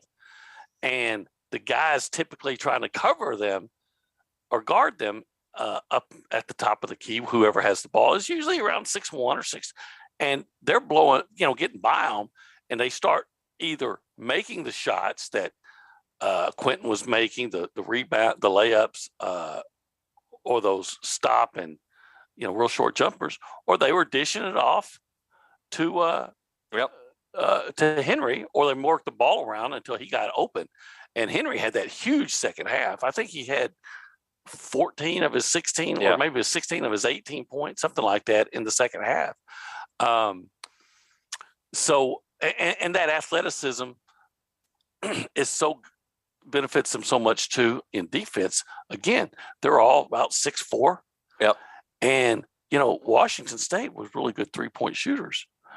But those guys were about 5'11", 6'1", or 6'2". So not only were they not quick enough to shake A&M consistently, but they were often having to adjust their shot because A&M was on them. A&M's just so athletic now. Yep. And look, they got a tough contest in Xavier. We saw them up close, and they are a pretty good team. And by the way, I thought St. Bonaventure was a really good team too. But Logan asked me at the break, and I should have brought it up with him, but he goes, do you think this team would have had this kind of success in the NCAA tournament?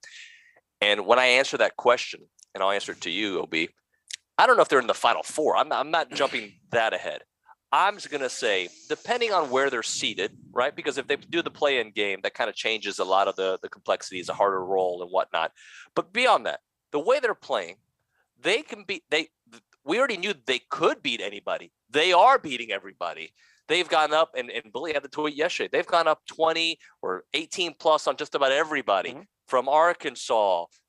You name it, all the teams that they played against. The only one that they struggled a little bit in, and I'm going to say was because of the tired legs, and Tennessee was playing hot at that point. Well, was Tennessee. Other than that, it doesn't matter who it is. Oregon, they're down by 20. Washington State, they're down by 27. I mean, the list goes. Wake Forest, they're down. Their best players aren't doing anything at all. Yeah, I think had A&M gotten into the NCAA tournament as they should have, I think A&M probably would have won a game, and most likely probably would have lost the second one. And the reason I'm going to say that is I think A&M was probably going to get in if they'd gotten in as a 8-9 or at the best 7 seed, probably 8 or 9. And so I'll take them against anybody that they in the same ballpark. Yeah. But then you're probably looking at a number 1 seed. Now, I know the number 1 seeds didn't do that great. Kansas is still around. But then you're looking at teams that are bigger than you physically and are athletic. Maybe not as athletic, but can handle it maybe a little bit better. So, but I do think they should have been in. I do think they would have won at least one game. And I think they're proving that with the way. But there's a difference between the teams overall that are in the NCAA tournament and those that are in the NIT. I 100% agree. I will continue this, and I do want to talk some football with you because Jimbo had a press conference yesterday, some little things to get into there. But we're going to continue going with the hot streak too. Basketball, baseball, a lot to get into. Right now, a moment for Caldwell Country Chevrolet. They're on Highway 21 in Caldwell. They're online at caldwellcountrychevrolet.com. And to me, there's a couple of things that I'm looking for when I'm making any kind of big purchase, right? I want the price. Like the price is really important to me. Like if I can go across the street and get a couple bucks extra off, I'm going to do that. If it's convenient for me, right? I'm going to go where it's convenient. But I'm not going to go somewhere where like the service is bad, where I feel like I'm being sold to. Like I want like an experience. When I buy a car or I buy a home, I buy something expensive and something that is like life-changing. I want the experience to be easy. I want it to be good customer service, and I want to get the best possible price. And that's why I highly recommend you go to Caldwell Country and really start your search online, CaldwellCountryChevrolet.com. That's where the great deals are on. They got some online deals that you've got to jump on. They do such a wonderful job. And then the whole process, beginning, middle, during, after, their service is second to none out there. It's about a 15-minute drive, Brian to Caldwell, short conversation away, but you'll see the difference when you step on the lot and do business with Zach and the fellas there at Caldwell Country. It's Caldwell Country, Highway 21 in Caldwell, online at CaldwellCountryChevrolet.com.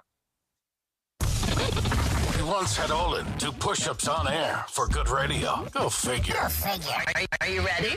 Let's begin. TexAgs Radio with David Nuño. Weekdays on The Zone. At Wendy's, March is madness.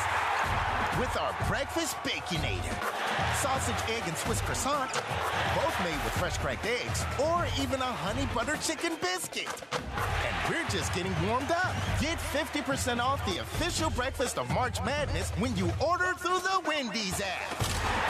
Choose wisely. Choose Wendy's. For a limited time at participating Wendy's via app offer only. Account registration required. No discount applies to taxes or fees. Not valid with any other offer. Our publications reach every corner of the Brazos Valley, and we want to partner with you in sharing your message with the community. You may recognize a few of our Bryan Broadcasting publications. Best of the Brazos Valley. Brazos Life, the annual manual. Welcome home, Brazos Valley. Brazos Family. Brazos Wellness. Brazos Valley Bride. Peace, Brazos Christian Life. With the combined power of 7 magazine titles, 11 radio stations, and digital solutions, Bryan Broadcasting Publications can help you be heard. Call 979-695-9595 to learn more.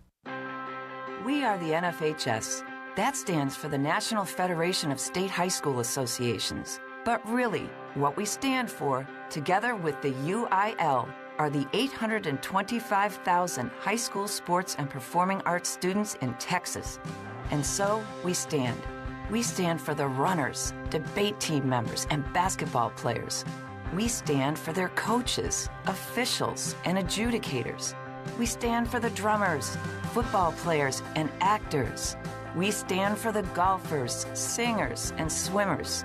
We stand as the national leader and advocate for these essential activities and all who participate in them and make them possible. Because it is our purpose to ensure that high school students get to play, perform, and compete together.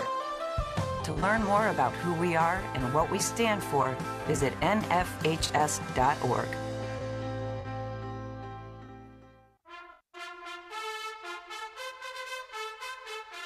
The flagship station for Aggie Athletics is The Zone. Whenever the Aggies are playing, you can hear them right here at 1150 and 93.7 FM.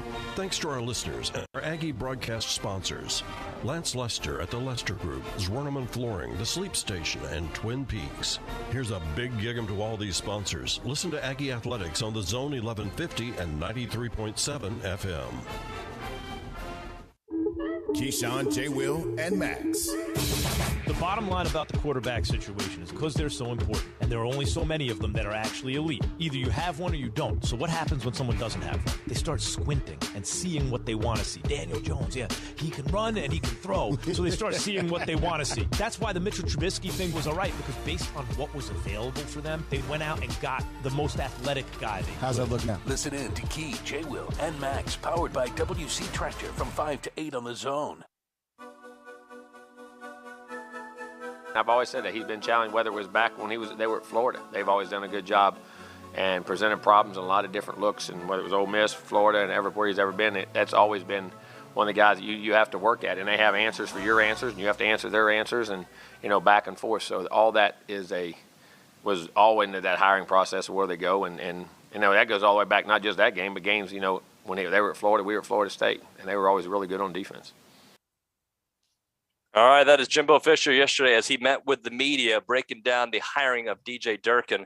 And I am so excited about the little wrinkles he's going to bring, because what he did last year with Ole Miss, That defense was pretty good. And I remember leading up to the game between A&M and Ole Miss football-wise, thinking to myself, is that defense for real, or is it just kind of dependent on who they've played? And we saw them up close, OB, and they were legit. He had some, not even close to the talent he has here, playing at a high level. Yeah. Again, I thought Sam Williams was the only really big-time player on that defense. I know there was the guy who was the transfer from Navy in the secondary, and there was a guy who was a transfer, can't remember, was from Maryland, I think, at linebacker, who played well, but they didn't strike me as being, like star players. I mean, good players. Yep. And they made a big difference. But yeah, he had a pretty good defense without, frontline talent. Yep. It is TexAgs Radio presented by David Gardner's Jewelers here in the Rollo Insurance Studio in New York City, celebrating the great Tuesday night that it was. We got some, the cycle. We got a grand slam. We got an NIT. We got a dunk. We got a block into oblivion there at Madison Square Garden. There's so many different. A block that was. By was Q? that Ethan Henderson, wasn't it? Q had one too, well, right? Okay. I'm thinking of Ethan Henderson on the 3-point attempt. Yep. And I remember you're talking about Quentin Jackson. Guy was coming up for a layup On a break. I think, on a break. And Quentin, almost like he did against Arkansas, but against Arkansas in Tampa, A&M got the rebound. I think Boots ran it down. Yeah. And this one, he just sent it to the Aggie fans in the stands. Oh, man, there's so many points that I've seen in those signature moments. Like I'm going to ask you this. You've covered a lot of teams. Is this Aggie basketball team going to be one of your favorite, like, all-time teams that you've covered? Because I feel like they're so hard to, like, now we know who they are, but, like, their story evolves so much. Well, they're fun. Yeah. And so I'm not going to say there's one of the best ones, because I thought that, those teams that went to the Sweet 16 were pretty dang good, but they're fun. And the way they play is so fun. Now, they'll drive you crazy, because they'll miss 3-pointers like crazy. What were they last night? 2 of whatever, and it didn't matter. I can't remember. I know in the first half they were like 1 of 9. I got it right here. All right, 3-point percentage, 2 of 14, 14%. Yeah, and in the first half they didn't shoot free throws well, and it just they can be kind of frustrating, but they just wear you down. You heard the Washington State coach say, nobody has done this to us. Yeah. They were dismantled. They were taken out of their offense. They were frazzled. They were razzled and dazzled and frazzled and all the other azzleds. A&M's defense does that to you, and then they turn it into offense, and then usually you're going to get a spectacular dunk or two, and they're so athletic again. Yeah. And they're just fun. It's just I wish this had been the team all year, but you had 2 freshmen that are doing things that weren't quite ready. You had one guy that was playing pretty well early and then stopped playing well, and you had to adjust. And man, did they find the right adjustments. But Obi, the thing about this team that I have never really seen in my time of covering a team is that they have evolved so much. They're not like, they didn't get somebody back from injury. They didn't get a transfer in the middle of the season. They were pretty good even during the 8-game losing streak, outside of maybe the LSU game, right? Yeah, I mean, they lost to Missouri when they shouldn't. In the second half against South Carolina was god-awful. But they were... But that happened. Yeah, but they were good against good Kentucky teams until the last 2 minutes, right? For a few of those games. Arkansas, they could have Arkansas up there. Overtime. LSU over there. Yep. And there's another one I'm thinking of. Kentucky at home. And then even Tennessee, where I don't think they played well. They made that a couple score game with 7 minutes left in that one. So whatever it was, a 6-point game, 5-point game, when they were down 15 for most of that game. You're talking about up in Knoxville. Knoxville, correct. Yep. So there was glimpses that they were good, but they just didn't know how to figure it out. I've never seen a team just figure it out completely. Yeah. And then change. Henry Coleman was their leading scorer, but he wasn't a go-to guy per se. They didn't have a go-to guy midway through the season. They just trying to figure it out at the end of games. Yeah, one of those years they went to the Sweet 16, they lost about 6 games in a row. But they didn't have to make major changes. They just had to start playing better. Yeah. within themselves, and they did. And then, they went. That's the team that beat North Carolina and Providence, and then lost to Michigan. This team looked like it was going nowhere, and you even started to question how good are these guys individually. Yeah. I mean, you weren't going to question individually how good Robert Williams was, or Tyler Davis, or some of the other guys on that team that lost. I think it was 6 in a row. This one, you're like, no, okay. And then again, Buzz made the comment that about not wanting to be the whole Einstein thing of doing the same thing and expecting different results. Knew they had to make changes. Took Ethan Henderson out of the starting lineup. Took somebody else out of the starting lineup, and then of course Marcus Williams left. Changed the way they were going to do things. Put the 2 freshmen in the starting lineup. Quentin became a starter. Needed a game or 2 to settle into what they were doing. So they lost at Vanderbilt and things like that when Quentin had like 4 offensive fouls. Yep. And then they said, okay, we got it. We know what we have. We know who we are. Let's go. And it's been a track meet ever since. It has been a track meet ever since. They're hard to stop. They're hard to there's what they have done is they have the attention of coaches around the country, and especially when they see it up close. It's kind of like when you're taking on somebody who's got 4.2 speed, you can't prepare for that, right? You're taking on Johnny Manziel, you can't prepare for that. Like there's just the improvisation that he brought to the table, all that, right? I feel that same way about this A&M attack defensively, because you can think that you can prepare for it, but until you see that pressure and that ability and everybody buying in and everybody's getting everybody's back, I use everybody a lot there. Until you do that, until you actually see it in person, you can't prepare for it. Yeah, it is different. You can see it on a film and go, all right, tape, whatever you want to call it these days, and say, okay, man, but when it's actually happening to you, and I don't think you understand the quickness, not you, but the quickness that A&M has, the athleticism, the speed, and you're like, oh, well, yeah, I mean, we knew that they were going to be good on defense. They knew they'd be able to penetrate, but they're faster than we thought. Yeah. I really wonder how fast in football, we're so focused on that 40 time. I wonder how fast Quentin Jackson would run a 40. And what kind of wide receiver would that guy be? Yeah. And,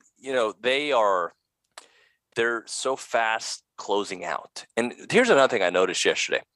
The way teams against them turn the ball over it's not always the same story. For example, the Wake Forest game, there was a lot of those long interceptions and passing lanes. Mm-hmm. Yesterday, they were in the heads of Washington State to where they were stepping out of bounds and they were traveling and they were doing a weird dribble off their foot. Mentally, they were like thinking about too much about what A&M was doing. They were off their game there. Could it be, because they did step out of bounds, I want to say about 3 times. Yeah. Could it be they got to that point where they're trying to get even more separation because A&M's to them so fast that they're stepping back a little bit more than they're accustomed to, and so when they made the move, that the stepping out of bounds was a byproduct of A&M's defense coming on, that they were okay. If I'm a step closer, I'm going to have a hard time getting my shot off, so I'm going to take a step back. So I can't get my shot off, but now when I'm so far back, you're right, I take a step back and I'm out of bounds. Well, and Logan pointed out the 3-point line, the NBA 3-point line does affect shooters and players because spatially it just messes with where you think you are on the floor. You don't have as much room behind you, and that floor yesterday obviously had both. Yeah, and I'm in no position to argue with Logan on that because he played basketball and I didn't. I just wonder how many times you're actually looking at the ground. Well, here's the thing. Like when we do this show, we can do the show in this room, but there is an adjustment to how you, like for me, where I see my monitor, where I see this and that, it's not right away. So imagine now having people coming at you and like different, it takes, that's why home court advantage is a thing. Throw in a different environment and in an NBA court. I think it could in a moment cause a little panic as opposed to, not every play. I think there was some panic. I think there was a lot of panic. Yep. And I think it might have been every play. It might have been every play. All right, let's do one final segment here during the 9 o'clock version of the Go Hour.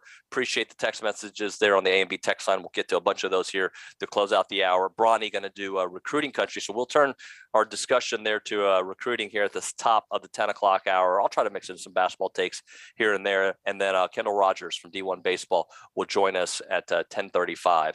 It is TexAgs Radio presented by David Gardner's Jewelers. Right now, talking to you about Milliken Reserve. They are a farm-to-table community. They're in College Station. They got homes. They got trails. They got wide open spaces. They've got nature. They got deers. They got doves. They got it all. They got all the animals you want. You want to have a party with a bunch of animals, you go to Milliken Reserve.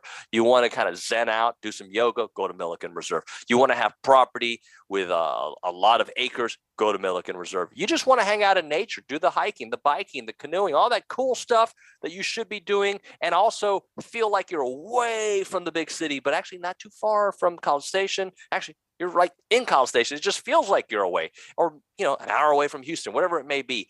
That's why you go to Milliken Reserve, such a wonderful community, and they're growing and growing. And when you go there, I've told you about the veggies we get there. They're so delicious, so fresh. It is really a great place to go. Go check them out. MillikenReserve.com is the website. MillikenReserve.com. I'm Chelsea Reber with your community calendar on the Zone, brought to you by Christine Engler at AggieLoanExpert.com. With an easy refinance, save over $350 a month. NMLS 1309378, Equal Housing Opportunity. Unbound BCS is hosting its annual Night of Hope banquet this Thursday at the Weinberg at Wixon Valley. For tickets, go online to unboundbcs.org. Bryan High School's Vikings Kicking Out Tobacco is hosting its third annual event on Saturday from 11 a.m. to 2 p.m. at Sue Haswell Park. Free treats, games, and fun for the whole family. Bryan United Little League kicks off their spring season on April 9th. If you're able to assist with sponsoring a team, player, or volunteer as a manager or coach, contact them through their website, BryanUnited.com. Join the Brazos Valley Museum of Natural History on Saturday, April 9th from 10 a.m. to 2 p.m. for Wildflower Day at Boonville Heritage Park. That's your community calendar, brought to you by Christine Engler at AggieLoanExpert.com. I'm Chelsea Reber on the Zone. Does your bank know your first name? At Normandy State Bank, they do. Normandy State Bank is locally owned, controlled, and operated. This local personal touch means banking decisions are made on site the same day you request it. Normandy State makes banking easy. They're open Saturdays, offer state-of-the-art online banking, bill paying, fund transfers, check and statement images. Normandy State, where customer service is their priority. Normandy State Bank, rock solid. Member FDIC. At Wendy's, March is madness. With our breakfast Baconator. Sausage, egg, and Swiss croissant. Both made with fresh cracked eggs, or even a honey butter chicken biscuit. And we're just getting warmed up. Get 50% off the official breakfast of March Madness when you order through the Wendy's app. Choose wisely. Choose Wendy's. For a limited time, participating Wendy's via app offer only. Account registration required. No discount applies to taxes or fees. Not valid with any other offer. This is ESPN Radio. Former Colt CB Darius Butler joining us. They made a play for Matt Ryan. Is this a Super Bowl contending team? Hell no. For Matt Ryan, come on, man. Super Bowl champion, GM of the Los Angeles Rams, Les Snead. Giving picks for Jalen Ramsey and Matt Stafford doesn't seem like, an F those picks. The head coach of the Tampa Bay Buccaneers, Bruce Arians. Yeah, it was hard to get that smile off my face. I couldn't get a drink in my hand fast enough. Jay Wright, Villanova head coach. Believe it or not, he was the sane one of the crew that kept them together. Shaheen Holloway, St. Peter's head coach. Did you ever see yourself being the head coach of Seton Hall one day? Yeah, you really going. You're one of the reasons I went to school there. Yeah, if I could have opportunity one day to be the coach there, that would be great. Absolutely. I'm not going to sit there and say no, but it would be awesome. ESPN Radio, weeknights and weekends on Sports Radio 1150 AM and 93.7 FM. The Zone.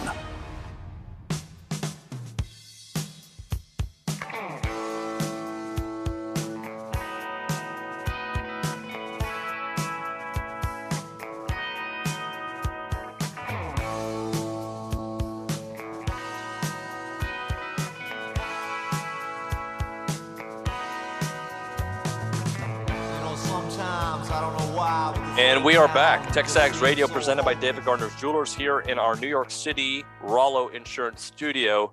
I've kind of gotten used to these friendly confines.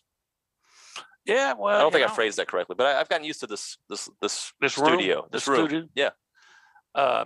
It's serviceable. It's functional. Look, we can do the show, which I think is the cool part, and then go give you the content that we were able to do yesterday. OB, it looks like we will probably not be hearing from the A&M basketball team today. We met with them after midnight last night, so I understand. So you have yourself not a free day because we got work still to do, but not as busy as the day that we had yesterday. How do you plan on using it? Well, I got to write in advance on tomorrow night's game. Yep.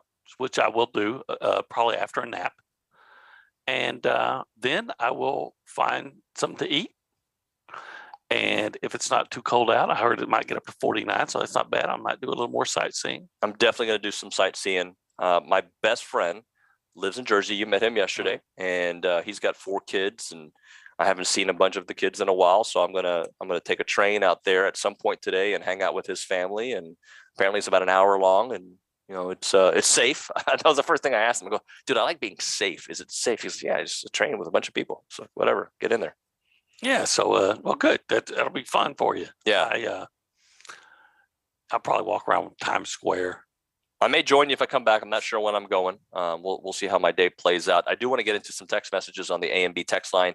Jim in Temple, I heard during the game last night, the TV crew, that Henry Coleman's dad went to Virginia Tech. Yes. Henry almost did too. Buzz got to know the family very well from Richmond, Virginia, but he chose Duke, wasn't getting too much playing time there. And when Buzz was hired at A&M, he had no trouble getting Henry to transfer there. Henry falls in love with the entire school, not just the basketball program, went to Midnight Yell, knows the yells, demonstrated on TV how yell leaders do it.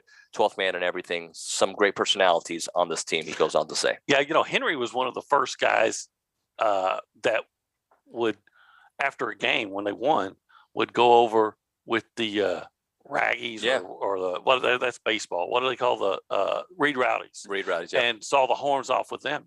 Yep. And now it's kind of a tradition now.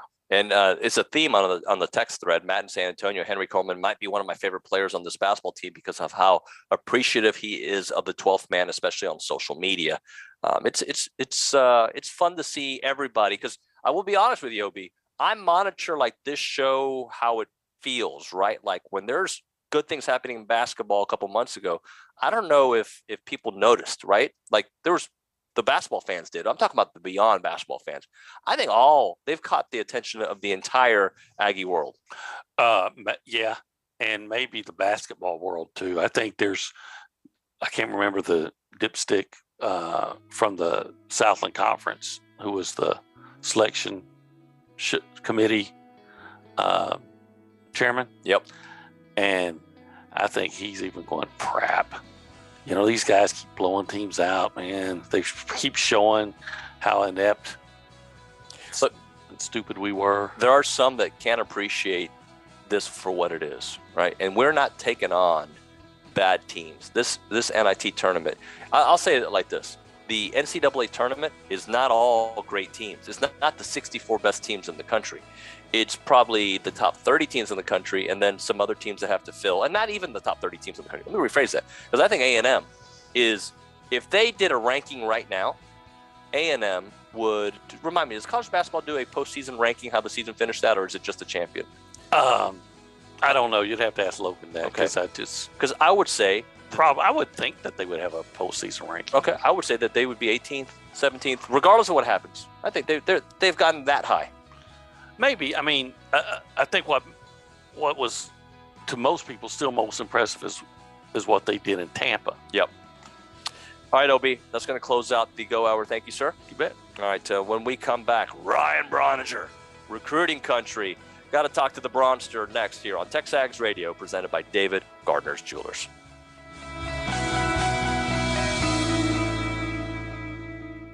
You want to feel important.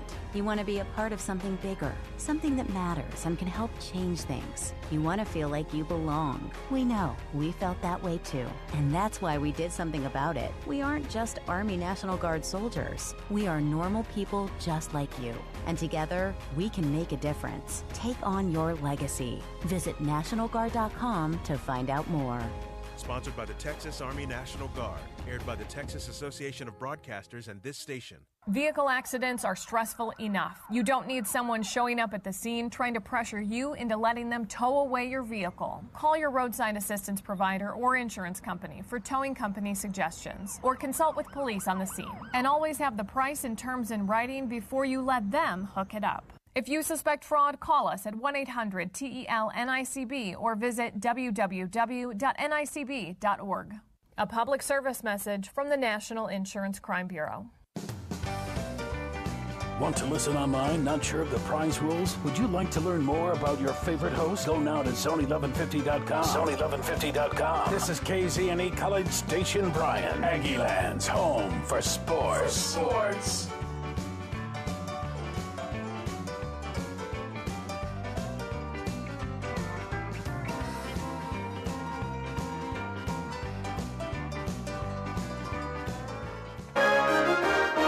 From WTAW, I'm Chelsea Reber with a news update on the Zone.